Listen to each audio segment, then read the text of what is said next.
उधर चीन भी अब युद्ध में खुलकर सामने आ गया। ईरान और चीन के बीच तगड़े व्यापारिक संबंध हैं। ईरान का 90% कच्चा तेल चीन खरीदता है, यानी एक तरह से चीन अपनी एनर्जी सिक्योरिटी के लिए ईरान पर निर्भर है। ईरान पर अमेरिकी कंट्रोल का मतलब चीन के लिए परेशानी बढ़ना भी होगा। ईरान की मदद के लिए चीन से 2 बड़े जहाज ईरान की तरफ रवाना हुए हैं। इस खबर से अमेरिका में हड़कंप मचा हुआ है। इन जहाजों में क्या है, इसको लेकर अलग अलग तरह की चर्चाएं हो रही हैं। वॉशिंगटन पोस्ट की रिपोर्ट के मुताबिक इन जहाजों में बड़ी मात्रा में मिलिट्री ग्रेड का केमिकल हो सकता है। इस केमिकल का इस्तेमाल रॉकेट बनाने में किया जा सकता है। बैलिस्टिक मिसाइल में भी यह केमिकल इस्तेमाल होता है। जहाजों में चीन के हथियारों की खेप होने की बात भी कही जा रही है। चीन से निकले जहाजों पर अमेरिका और ईयू की नजर बनी हुई है। अब सवाल है कि क्या अमेरिका इन जहाजों पर हमला कर सकता है? अगर अमेरिका ने हमला किया तो भाई ये तो चीन के जहाज हैं, वो चुप थोड़ी बैठेगा। अगर जहाज ईरान पहुंच जाते हैं तो ईरान को रीइंफोर्समेंट मिल जाएगी। यानी दोनों ही स्थिति में ईरान युद्ध जल्दी खत्म होने के आसार नहीं है।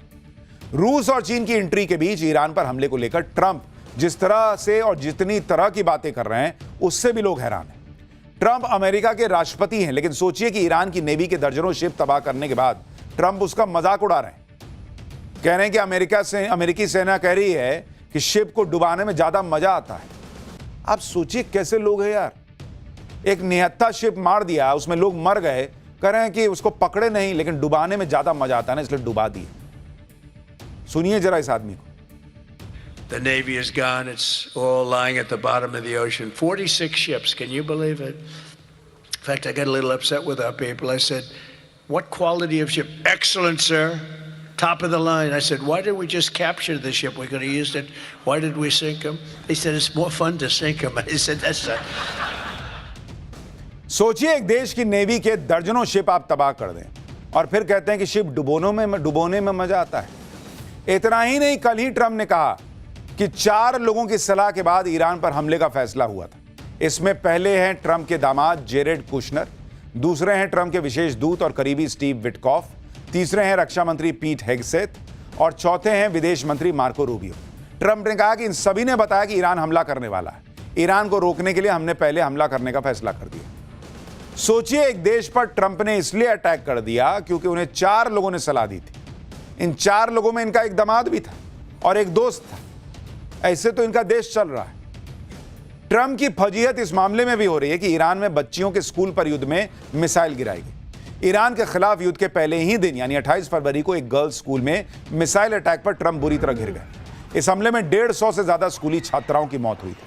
अब जबकि ईरान ने टॉमहॉक मिसाइल से हमले का वीडियो जारी कर दिया है और जांच में वीडियो सही साबित हो चुका है, साथ ये भी पुष्टि हो चुकी है कि इस हमले में अमेरिका की सबसे पावरफुल मानी जाने वाली टॉमहॉक मिसाइल का इस्तेमाल किया गया, तो ट्रंप से इस पर जवाब देते नहीं बनना, क्योंकि दुनिया भर के मानवाधिकार संगठन इसे इंटरनेशनल ह्यूमैनिटेरियन लॉ का गंभीर उल्लंघन बता रहे हैं। ईरान इसके लिए ट्रंप को वॉर क्रिमिनल बनाने की मांग कर रहा है और जब टॉमहॉक मिसाइल से हमले पर ट्रंप से जवाब मांगा गया तो ट्रंप ने कह दिया कि अमेरिका ने कई देशों को टॉमहॉक मिसाइल बेची है, ईरान के पास भी टॉमहॉक मिसाइल हो सकती है। सुनिए कैसे इसको हम सरल भाषा में थेथराई करना कहते हैं।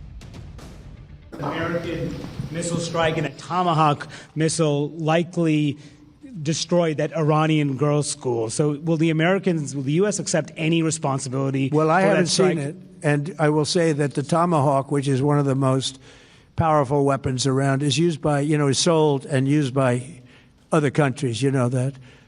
And whether it's Iran, who also has some Tomahawks, I wish they had more, but whether it's Iran or somebody else, the fact that a Tomahawk is very generic, it's sold to other countries, but that's being investigated right now.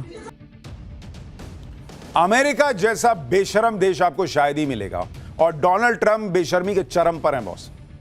कह रहे हैं दूसरे देशों को भी Tomahawk बेचा है, Iran के पास भी तो है। तो ईरान आप पे नहीं मार रहा है टॉमहॉक, अपने घर में मासूम बच्चियों पे मार दे रहा है। कैसे लोग हैं बॉस, बच्चे मार के उसके बाद भी जो है बेशर्मी से खड़े हैं, नजर मिला रहे हैं, कह रहे हैं दुनिया का भला कर रहे हैं।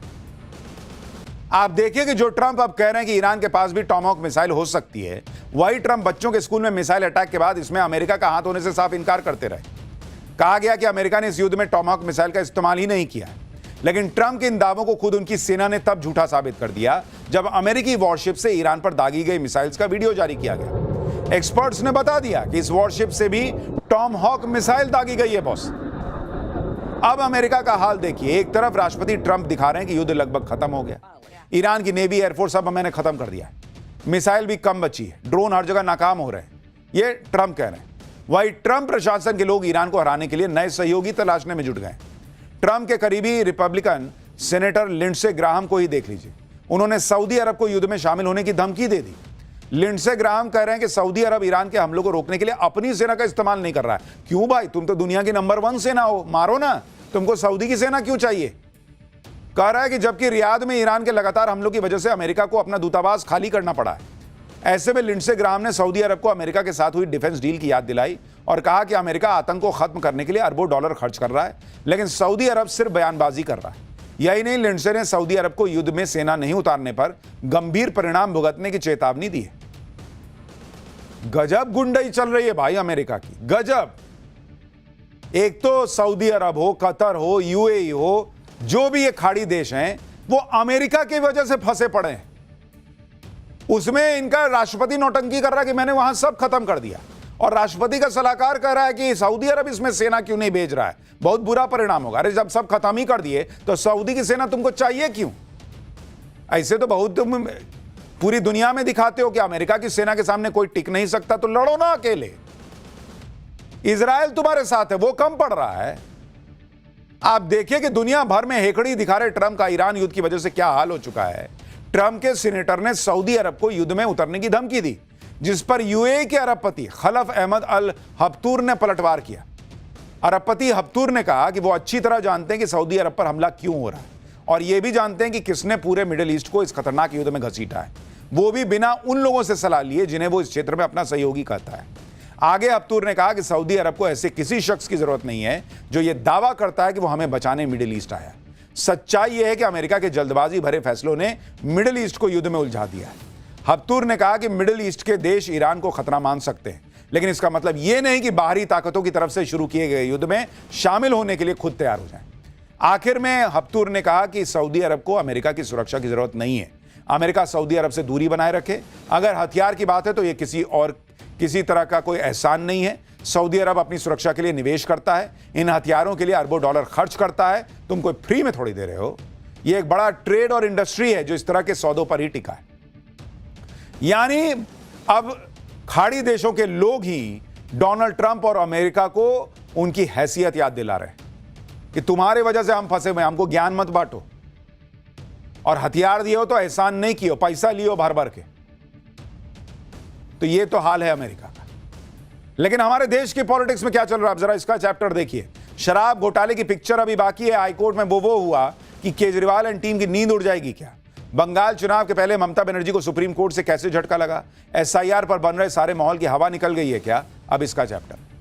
शराब घोटाले में जब केजरीवाल और उनकी टीम को निचली अदालत से छूट मिल गई तो उन्होंने खूब जश्न मनाया, लेकिन अब पूरा खेल फिर से पलटता दिख रहा है। जिस केस में केजरीवाल के लोग जश्न मना रहे थे, अब हाईकोर्ट ने उसी केस में केजरीवाल एंड टीम के जश्न पर पानी फेर दिया। दिल्ली हाईकोर्ट में जो कुछ हुआ वो बता रहा है कि शराब घोटाले की पिक्चर अभी बाकी है। जो केजरीवाल लोअर कोर्ट के फैसले को ईमानदारी का मेडल बता रहे थे, हाईकोर्ट में ऐसा क्या हुआ कि केजरीवाल और उनकी टीम की नींद उड़ जाएगी, आज इसके बारे में बताऊंगा। साथ ही आपको यह भी बताऊंगा कि ममता बनर्जी क्यों परेशान है। केजरीवाल को हाईकोर्ट से झटका लगा है, तो ममता बनर्जी को किस बात का सुप्रीम कोर्ट से झटका लग गया, आज इसका भी चैप्टर खोल रहा हूं। दोनों का इस दोनों खबरों की एक झलक देखिए, फिर आगे की बात बताता हूं।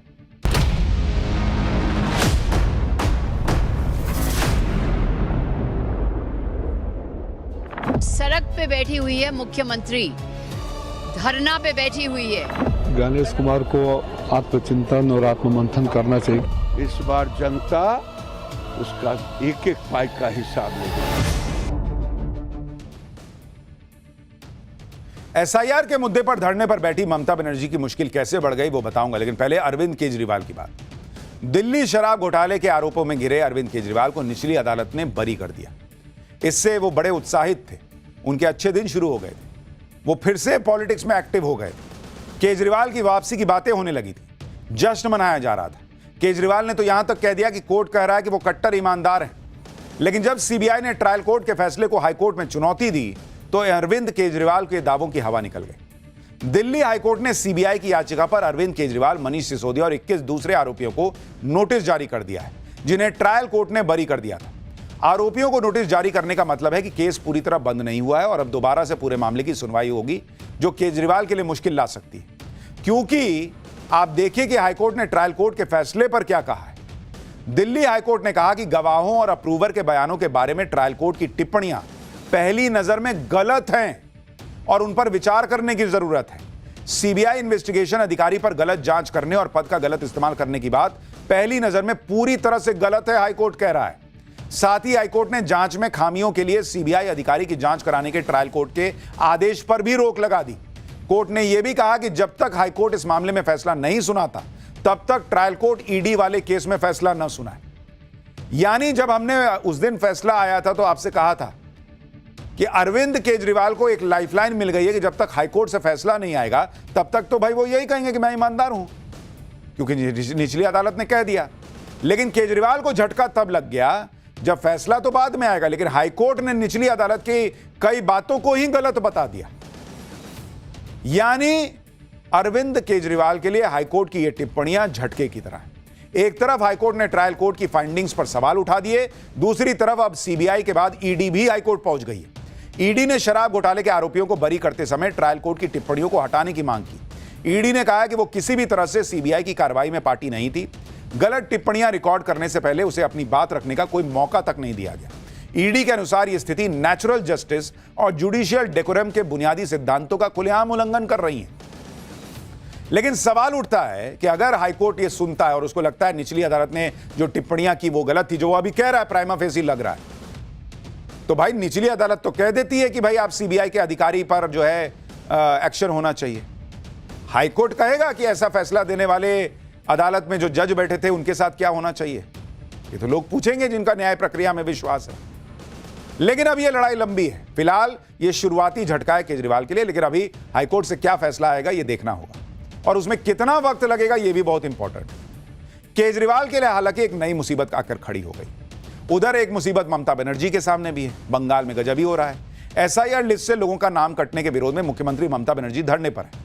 5 दिन से धरना कर रही हैं। धरने पर बैठी ममता बनर्जी चुनाव आयोग की नीयत पर सवाल उठा रही है। ममता बनर्जी का आरोप है कि एसआईआर प्रक्रिया से वोट देने का अधिकार छीनने की साजिश हो रही है। पश्चिम बंगाल से लगभग 63 लाख वोटरों के नाम हटाए गए हैं, जो कुल वोटर्स के करीब 8% है।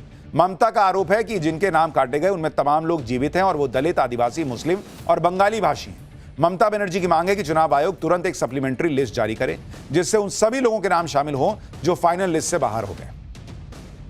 ममता बनर्जी के विरोध के बीच ही मुख्य चुनाव आयुक्त भी बंगाल में मौजूद हैं। ज्ञानेश कुमार अपने पूरे पैनल के साथ 3 दिन के लिए बंगाल गए हैं। इस दौरान उन्हें कई बार विरोध प्रदर्शन का भी सामना करना पड़ रहा है। अब इस पूरे मामले में सूत्रों के मुताबिक टीएमसी सीएससी के खिलाफ महाभियोग के नोटिस का मसौदा इसी हफ्ते संसद में पेश कर सकती है। मुख्य निर्वाचन आयुक्त को हटाने की प्रक्रिया सुप्रीम कोर्ट या हाईकोर्ट जज को हटाने की जैसे ही है। मुख्य चुनाव आयुक्त को सिर्फ 2 आधार पर हटाया जा सकता है: भ्रष्टाचार या पद का दुरुपयोग, और दूसरा शारीरिक या मानसिक रूप से काम करने में असमर्थ होना। तो अब यह महाभियोग का प्रस्ताव आएगा, वहां क्या होगा, बहुत सारे इसमें दांव पेच हैं। लेकिन ममता बनर्जी के लिए एक दिक्कत सुप्रीम कोर्ट से भी आई है, और वो सुप्रीम कोर्ट ने क्या कहा भाई? सुप्रीम कोर्ट ने भी जो है वो ये कहा कि इस तरह की जो चीजें हो रही हैं उसमें एक तरीके से बंगाल सरकार को लताड़ लगाई है।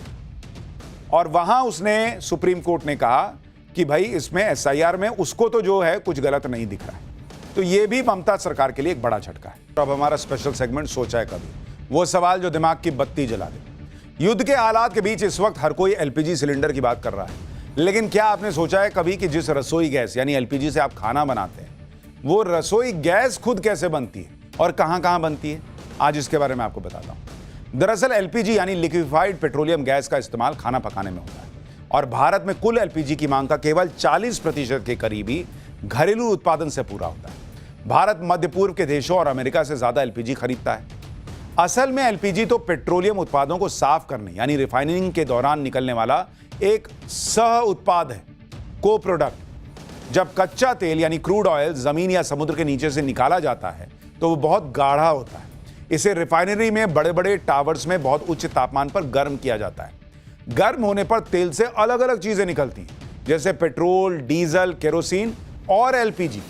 एलपीजी इसमें सबसे हल्की होती है, इसलिए वह प्रक्रिया के दौरान सबसे ऊपर गैस के रूप में निकलती है। यानी एलपीजी खुद जमीन से नहीं निकलता है। आप जो क्रूड ऑयल निकालते हैं उसको जब आप रिफाइन करते हैं तब उसमें से गैस के तौर पर एलपीजी निकलती है। इसके बाद गैस को बहुत ज़्यादा दबाव बनाकर, प्रेशर उसका बनाकर उसे ठंडा करके तरल में बदल दिया जाता है। ऐसा इसलिए किया जाता है ताकि कम जगह में ज़्यादा गैस भरी जा सके। जब हम अपने चूल्हे का बटन ऑन करते हैं तो सिलेंडर के अंदर का दबाव कम होता है और वो तरल फिर से गैस बनकर बाहर निकलता है, जिससे आप खाना बनाते हैं। भारत दुनिया के उन चुनिंदा देशों में शामिल है जिनके पास कच्चे तेल को साफ करने का बहुत बड़ा नेटवर्क है। भारत में बहुत सी सरकारी और प्राइवेट रिफाइनरीज हैं जहां एलपीजी का उत्पादन होता है। जैसे रिलायंस इंडस्ट्रीज की गुजरात के जामनगर में स्थित रिफाइनरी भारत की बड़ी एलपीजी उत्पादक रिफाइनरी है। इसी तरह के बहुत सारे अलग अलग केंद्र हैं। गुजरात में ही कोयाली में इंडियन ऑयल और वडिनार में नायरा एनर्जी की रिफाइनरी में एलपीजी बनती है। केरल के कोच्चि में भारत पेट्रोलियम, कर्नाटक के मंगलौर में Mangalore refinery and petrochemicals, Haryana के पानीपत में इंडियन ऑयल और पंजाब के बठिंडा में एचपीसीएल मित्तल रिफाइनरी एलपीजी का उत्पादन करती है और फिर ये एलपीजी आप तक पहुंच पाती है। आज के लिए पाठशाला में इतना ही।